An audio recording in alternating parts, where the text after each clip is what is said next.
Hi guys, நான் உங்கள் நிலா. இன்னைக்கு ஒரு சின்ன கதை சொல்லட்டுமா? நீங்கள் அப்பா பேச்சு கேட்பீங்களா? கேட்க மாட்டீங்களா? ஒன்ஸ் கேட்டு தான் பாருங்களே.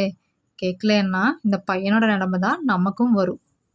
ஒரு ஊரில் கிருஷ்ணாராம்னு சொல்லிட்டு ஒருத்தர் இருந்தார். அவர் பெரிய வைர வியாபாரி.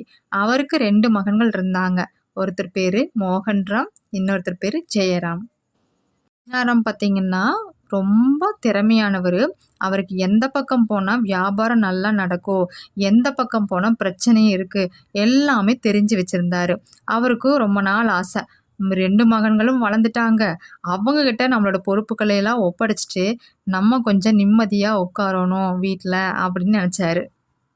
முதல்ல அவங்க மகன்களை பற்றி நான் சொல்லிடுறேன். மோகன்ராம் அவர் பார்த்தீங்கன்னா, அப்பா என்ன சொன்னாலும் கேட்க மாட்டாரு. அவர் என்ன நினைப்பாருன்னா, ஆமாம் அப்பாவுக்கு தான் எல்லாம் தெரியும், நம்மளுக்கெல்லாம் எதுவுமே தெரியாது பாரு அப்படின்னு நினைப்பாரு. அப்பா சொல்கிறது கேட்கவே மாட்டார். 2வது மகன் ஜெயராம். அப்பா என்ன சொன்னாலும் வேத வாக்கு தான். அதனால் அவர் என்ன சொன்னாலும் அப்பாவுக்கு இவ்வளோ வருஷம் எக்ஸ்பீரியன்ஸ் இருக்குல்ல, அதனால் அப்பா கரெக்டாக தான் சொல்லுவார் அப்படின்னு நினச்சிட்டு அப்பா சொல்கிறது தாரக மந்திரமாக கேட்பாரு. ஒரு நாள் பார்த்தீங்கன்னா, கிருஷ்ணாராம் 2 மகன்களையுமே கூப்பிட்டு கொஞ்சம் கொஞ்சம் வைர நகைகளை கொடுத்து, மோகன்ராம பார்த்தீங்கன்னா மேற்கு திசையிலையும், ஜெயராம பார்த்தீங்கன்னா கிழக்கு திசையிலும் போக சொன்னாங்க.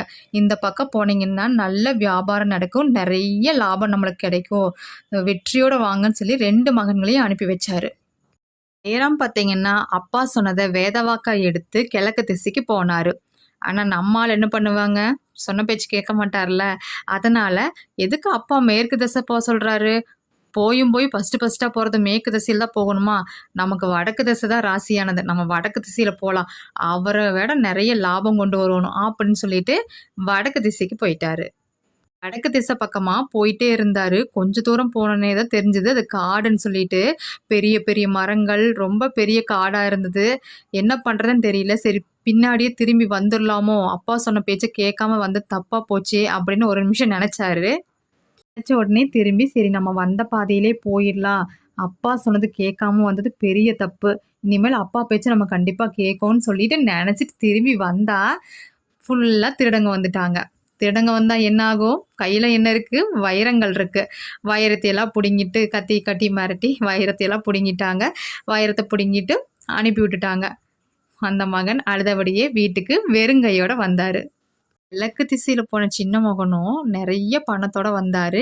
எல்லா வைரங்களையும் அவர் வித்திருந்தார். ஒரு பழமொழி இருக்கு இல்லைங்க, தந்தை சொல்மிக்க மந்திரம் இல்லை. அப்பாவுக்கு நிறைய அனுபவம் இருக்குங்க. அவர் எப்போதும் தன் பிள்ளைகளுக்கு நல்லதை மட்டும்தான் செய்வார். ஆகையால் நம்ம அப்பாவோட பேச்சு கண்டிப்பாக வேத வாக்காக எடுத்துக்கணும். நம்ம அப்பா அம்மா அருமை நமக்கு எப்போ தெரியும் தெரியுங்களா, நம்ம சமைக்கும் போதும், நமக்கு ஒரு குழந்த பிறக்கும் போதும், அந்த குழந்தைய நம்ம வளர்க்கும் போது தான் நம்ம அம்மாவோட அருமை நமக்கு தெரியும். நம்ம அப்பாவோட அருமை பார்த்திங்கன்னா நம்ம சம்பாதிக்கும் போதும், நம்ம அப்பாங்கிற அந்தஸ்து அடையும் போது தான் கண்டிப்பாக அப்பாவோட அருமை தெரியும். நம்ம பேரண்ட்ஸ் கண்டிப்பாக நமக்கு நல்லதாங்க செய்வாங்க.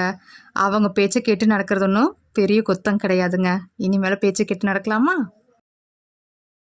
வாழ்க்கை வாழ்வதற்கே வாழ்ந்து காட்டுவோம். தேங்க்ஸ் ஃபார் வாட்சிங்.